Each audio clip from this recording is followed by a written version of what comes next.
Buenas noches, mi nombre es Daniela Valentina Barrera Cortés y hoy les voy a hablar sobre la etapa más reciente de nuestro país basándome en el capítulo 12 del libro Colombia, una nación por sí misma, del autor Davis Bushnell. Durante la última década del siglo XX e inicios del siglo 2000, Colombia presentó una serie de variaciones no tan buenas en cuanto a los temas de política y economía. Luego de la creación de la Carta Constitucional de 1991, el país se siguió viendo en una crisis gracias a la filtración de dineros por parte de los narcotraficantes en las elecciones del año 1994. Pero hay que reconocer que aunque hubo altibajos, también se generó una gran apertura al mercado mundial. Bueno, también en este entonces existió una gran obsesión por parte de los norteamericanos en cuanto a la guerra contra las drogas y esto generó de cierta forma una intromisión en los asuntos internos del país. Por otra parte, lo que buscaban ellos era imponer el consenso de Washington, que consistía en generar una mayor libertad para la empresa privada y así lograr una introducción en el mercado mundial. Los autores de la nueva Carta Constitucional se eligieron a través de una elección especial donde se evidenció el 75% de abstención por parte de los miembros de la Asamblea Nacional. Gracias a esto, el Partido Liberal y el Partido Acción Democrática de M19 se unieron bajo el liderazgo de Antonio Navarro Wolf. La Carta Constitucional fue modificada para crearla en el año 1991. Y en el ámbito político,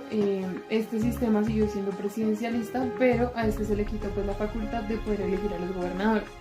En cuanto a las elecciones, el cambio más importante que se dio fue la implementación de la segunda vuelta en las elecciones presidenciales. Figuraron fue el primero el derecho a la vida, el segundo el derecho a un trabajo en condiciones justas y dignas, y el tercero, y algo que fue muy importante, fue que se le otorgó el derecho a no ser extraditado a los Estados Unidos como una condición para que los narcotraficantes mejoraran su conducta y se comportaran mejor. Un factor importante que se dio a través de la construcción de la nueva Carta Constitucional fue la creación de la Fiscalía General de la Nación, la cual prometía generar una justicia más ágil, pero por el contrario, lo que hizo fue complicar un poco más las cosas y se tardó mucho en dar los resultados esperados. Un factor importante a resaltar fue la creación de la tutela, ya que esta se dio en pro de la protección de los ciudadanos contra los abusos producidos por las entidades públicas y los particulares. Esta pues era de fácil acceso para todos y una vez los juicios sumarios fueran implantados, no deberían terminarse en más de 10 días. Bueno, como lo decía antes, pues la tutela sirve para proteger los derechos constitucionales fundamentales, como los siguientes, que pueden ser el derecho a la vida, el derecho a la intimidad, el derecho al libre desarrollo de personalidad, entre otros. Gracias a este mecanismo, grupos sociales como los indígenas llamaron la atención de los medios y de los poderes públicos y ya dejaron de ser rechazados como lo eran antes. Y otros temas que estaban en la oscuridad, como lo era el aborto y los derechos de los homosexuales, salieron a la luz y se convirtieron en temas de discusión y de debate. Bueno, la implementación del mecanismo de la tutela también tuvo una relación con la innovación en la parte jurídica, como fue con la creación de la Corte Constitucional, que se tomó como un tribunal de última instancia en el que se tiene que ver con la constitución de los actos, con las acciones administrativas y también con las particulares. A mediados de los años 90 se dio la primera elección presidencial amparada por la nueva carta, en la que los principales candidatos fue Ernesto Samper por el Partido Liberal y Andrés Pastrana por la llamada Fuerza Democrática, lo que dio como resultado la victoria de Samper en la segunda vuelta.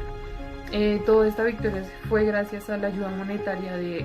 Gilberto y Manuel Rodríguez Orejuela, que eran los líderes del cartel de Cali, y esto se dio a conocer presuntamente gracias a la ayuda de la DEA.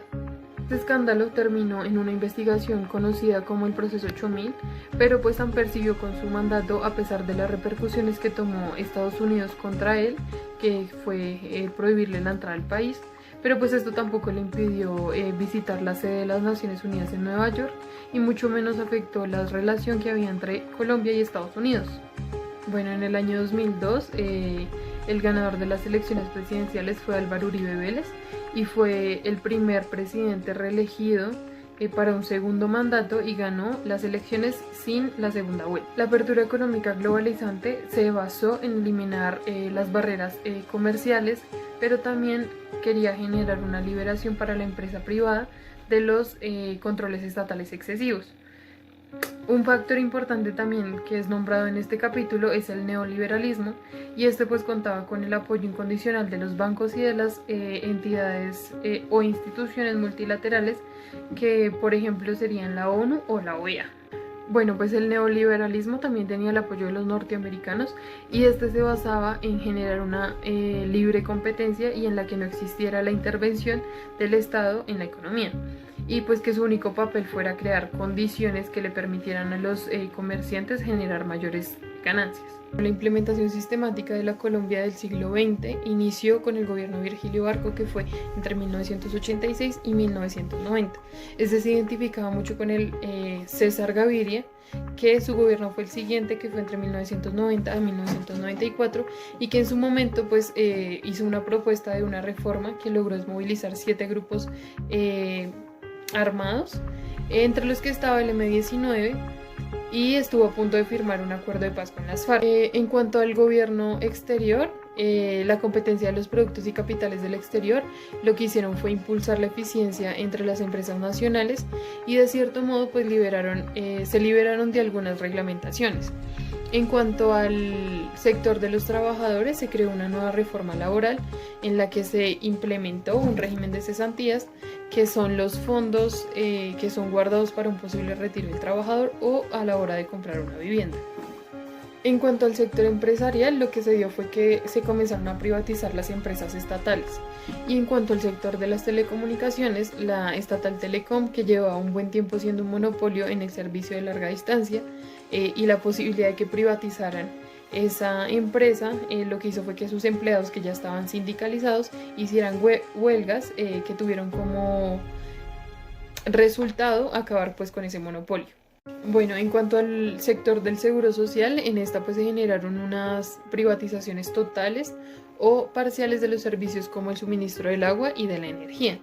Y en cuanto al servicio comercial, hubo pues una reducción en los derechos de aduana, lo que generó un impulso en las importaciones y también en la demanda de divisas extranjeras, pero esto tuvo como consecuencia que se debilitó el peso colombiano.